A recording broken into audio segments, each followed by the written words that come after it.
मुख्यमंत्री उद्या आहेत. अरे रुको ना, अरे रुको ना. मुख्यमंत्री उद्या नागपुरात आहे. तुमचंही रामरक्षा पठण आहे. 1 किलोमीटरचं अंतर आहे. रामगिरी सुद्धा जवळ आहे. काय तुमच्या आव्हानाला प्रतिसाद मिळालाय का पत्राला? बघा की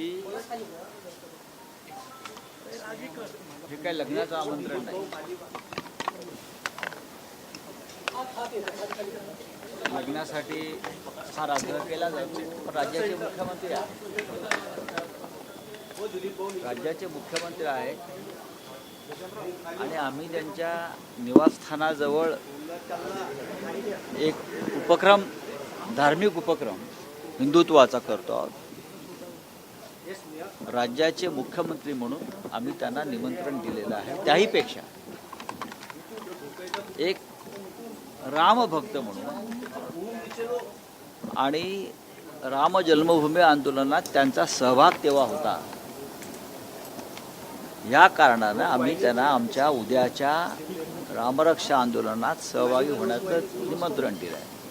त्याचबरोबर आम्ही आज सरसंघ चालक, परमपूज्य सरसंघ चालक मोहनराव भागवतजी यांनासुद्धा आज आम्ही निमंत्रण पाठवलेलं आहे. नागपूरमध्ये आल्यावर ह्या ज्या प्रमुख व्यक्ती आहेत, हिंदुत्वाच्या दृष्टीनं अतिमहत्त्वाच्या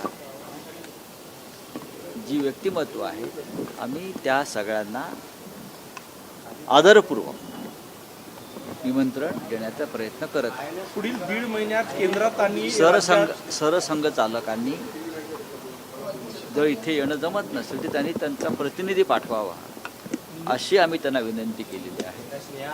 शिवाय या भागातले सर्व आमदार आहेत विविध पक्षांचे, मग भारतीय जनता पक्षाचे असतील किंवा अन्य पक्षांचे काही नेते असतील, आम्ही त्यांनाही आमंत्रित केलेलं आहे.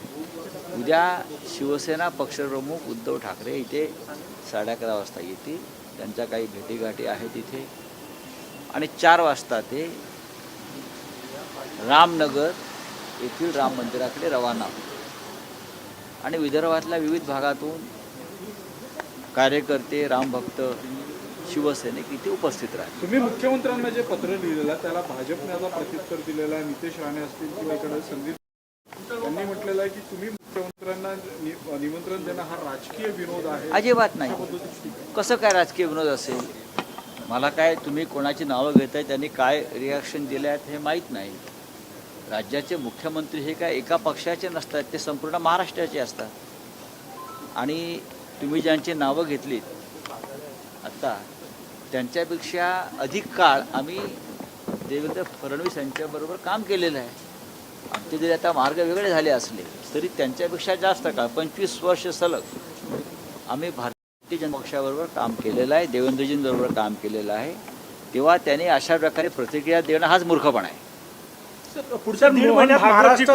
मोहन भागवत जी को निवेदन किया है इसमें शामिल होने के लिए या उनके प्रतिनिधियों को निमंत्रित किया है, क्या पत्र में जिक्र किया है आपने? बात ऐसी है भाई साहब कि हम नागपुर में अगर हमारा कार्यक्रम हिंदुत्व का कर रहे हैं तो नागपुर में राष्ट्रीय स्वयंसेवक संघ का मुख्यालय है. उस नाते नागपुर ये हिंदुत्व की एक उपराजधानी या राजधानी है, हिंदुत्व की भी राजधानी. सरसंघ चालक के बारे में हमेशा हमारे मन में एक आदर रहा है, चाहे बाला साहब देवरे जी रहे, चाहे उनके बाद उनके पहले वाले, सभी के साथ थोड़े बहुत मतभेद होते हैं, लेकिन परम पूज्य हमेशा रहे हैं. तो हमारे कर्तव्य बनता है कि हम हिंदुत्व के बारे में कुछ यहाँ बड़ा कार्यक्रम करने